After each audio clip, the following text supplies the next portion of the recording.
نتائج هذه اللجنه ممكن ان نضع ايدينا على الجاني الذي تسبب في اصابه الملاعب المصريه. الستار اسدل يا كابتن مدحت في نعم. بورسعيد، نعم. ولكن المسرحيه كانت شغاله في كتير من مباريات الدوري. قدامنا طبعا ده المشهد اللي الحقيقه جابه لنا زميلنا عمرو ابو سنه بالموبايل بتاعه. هو كان موجود في المقصوره لما حصل هرج والمرج نزل بمهنيته العاليه ومسك موبايله وبدا يخش. ده مدرج النادي الاهلي. دي لقطات ربما مفيش حد شافها في مصر اطلاقا، لان هي داخل مدرج الموت، المدرج الاسود، المدرج اللي مات فيه شهداء الشباب. بص حضرتك المنظر عامل ازاي. شيلوا يا جماعه الستريب دي من فضلكم، شيلوها من فضلكم عشان نشوف كويس، الناس تشوف كويس. ده المدرج اهو. طبعا في طبعا كان طفوا الانوار فالاضاءه غير واضحه، ولكن نحاول نشوف المنظر. هو طبعا وقع بعد كده على الارض وربنا سلم معاه، كان ممكن يكون ضمن الشهداء، وجه النهارده ورجله في الجبس الحقيقه وشايلينه زملائه. ولكن المنظر منظر بشع. اللي حضرتك بتقوله يا استاذ فتحي، يعني شوف المنظر عامل ازاي. ده المدرج دي مجزره. وبيقول لك كل واحد من الجمهور بتاع الاهلي كان حواليه بتاع 10 على الاقل من الجانب الاخر. ما حضرتك احنا بنتكلم في ايه؟ الناس دي دخلت بالسنج ازاي؟ ما انت اتكلمت في الناس كلها اتكلمت فيه. نعم. داخله باسلحه بيضاء، داخله بسنج، داخله بمطاوي، داخله بحاجات بتخنق بيها. ناس داخله محدده هدفها. بدليل ان الفرقه كسبانه ومع ذلك بيمارس نفس العمل الارهابي الاجرامي اللي ممكن توصفه باي وصف. بالظبط. يعني انا مش عارف، لكن هو مش هنزود وهنطيل في هذا الموضوع، ولكن دي جريمه ارجو بعد اسبوع ان تعلن نتائجها ومن الجاني. لازم كابتن لازم مدحت حاجه ثانيه. اتفضل. لا اتفضل. عايز اقول انه يعني خلال هذا الاسبوع طبعا الناس بتتفرج، انا مش عايز. بص المنظر ذبح. بص المنظر. ويمكن طفي النور اللي كانوا بيستخدموه زود عشان الناس تتفرق، قدامهم فرصه ان هم يضربوا في اي حد في اي وقت. هو طبعا عمرو مش قادر يحكم الموبايل بتاعه لانه هو خاف من المجموعات الرهيبه. بس شجاع هو يعني شجاع جدا، لانه في وادي جوزيه بيحموه. ادي مانويل جوزيه اول لقطه، دي اول لقطه تجيله وهم حواليه مجموعات كبيره التفت حواليه. كامل ابو علي جنبه اهو، وكامل ابو علي مسكه من دراعه. علي جنبه اهو. طبعا هو اللي نزل مسكه من دراعه. هو اللي نزل مسكه من دراعه، والناس حوطوه يمين وشمال. والاستاذ كامل معاه بودي جارد موجودين وحاولوا حمايته من الجماهير. لكن وفقا لعمرو ابو سنه اتزغد واتضرب على راسه، يعني اهانات حدثت. بس الله برافو عليه، والله برافو عليه المصور ده. ده عمرو ابو سنه حقيقه زميلنا، هو اللي كان هناك وجاب لنا هذه اللقطات اللي تعتبر هي بتذاع لاول مره مفيش حد شاف المشاهد دي اطلاقا.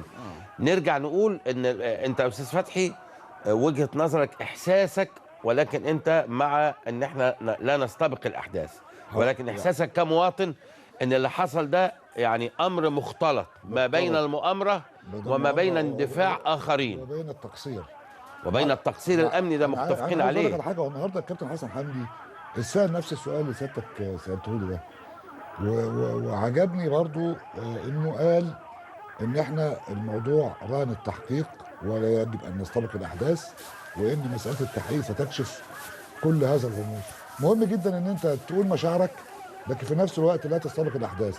وحتى لا نستبق الاحداث بنرجو ان الامور في محمد محمود وعند وزاره الداخليه يعني تعود الى طبيعتها. نعم. مش كده؟ أكيد. ما جدوى اقتحام وزاره الداخليه؟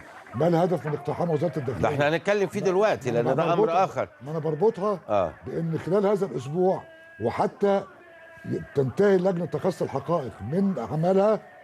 طب ايه وجه الاستعجال؟ ليه تضيع حقك؟ نعم. ليه تضيع حقك قدام وزاره الداخليه؟ بس المنظر طبعا استاذ محمود يعني حتى طبعا في مجموعه بتحميه، ولكن في مجموعه اخرى عايزه توصل له. بالظبط. يعني منظر في منتهى الغرابه. منظر في منتهى الغرابه الحقيقه. يعني اي انتصار ده يعني مش عايزين نؤجج المشاعر ده اكيد. واي فضيحه للخواجه البرتغالي. هو النهارده اعلن انه ماشي وراح له الكابتن حسن حمدي واخرين للفندق عايزين يقعدوا معاه في محاوله لاثنائه عن قراره. اتفضل استاذ محمود. لا، عايز الاقيها الوزير في محادثة تليفونية في إحدى القنوات، أعتقد معانا هنا امبارح بالأمس. نعم. فيعني قال هذا الكلام. فهي بكل تأكيد هؤلاء دخلاء ومشاركون في الجريمة، بدليل أن بعض القتلى من أبناء بورسعيد. مش صحيح. ممكن واحد بورسعيد هيقتل بورسعيدي زيه. صحيح. مستحيل. نعم. لكن من يقتل هم فعلا فئة ضالة مأجورة قابضة. وأنا النهاردة بأعتب على الداخلية وعلى مجلس الوزراء أنهم لم يكشفوا حتى الآن من قبضوا أموالا من الخارج. وزي ما أنت جبت واحد وقال أن عرض عليه أن يقبض من إحدى الجهات. نعم. يعني هؤلاء يجب أن ده من ائتلاف شباب الصعيد. هؤلاء يا كابتن مدحت يجب أن يقبض عليهم ويقدموا. هؤلاء يقبضون ليدمروا البلد.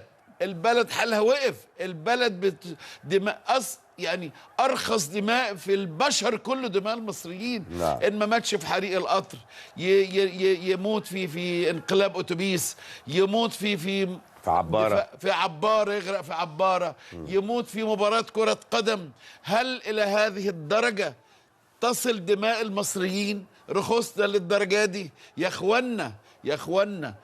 أنا بعتب عليكم كمجلس عسكري وكرئاسة وزراء وكوزارة داخلية، وزارة الداخلية، أن تقدموا لنا هؤلاء الذين يقبضون من الخارج.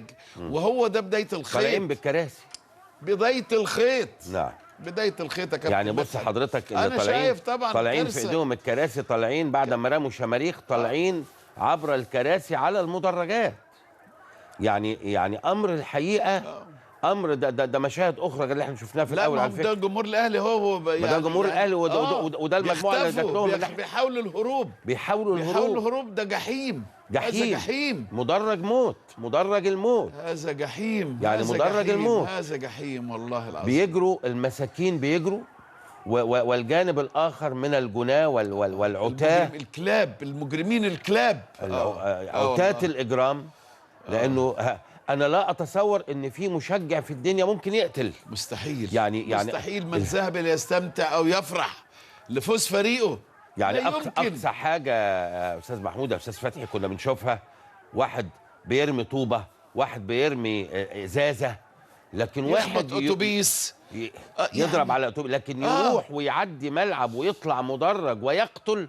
هل من الممكن تبقى دي اخلاقيات مشجع ايا كان؟ يمكن يكون امر طبيعي. مستحيل يكون ده شيء طبيعي يا كابتن مدحت. نعم. مستحيل. لو احنا سلمنا بهذا الامر، واحنا قلنا ان احنا ما بنستبقش الاحداث، ولكن طبعا امامنا اللقطات خير شاهد على وحشيه اقتحام مدرج النادي الاهلي، وعلى قسوه. ده قسوه دي كلمه قليله جدا. لا. ده بشاعه جرم اللي اقتحموه واستباحوا الارواح بهذا الشكل الرهيب، وكأنه بيتعامل مع يهودي في حرب 67. يا ساتر. في عز ما كانوا بيضربونا. ده احنا في 73 أثرنا على السافية جوري وجنود يهود وإسرائيليين ولم نقتلهم. صحيح. وعملناهم بالحسنى. نعم.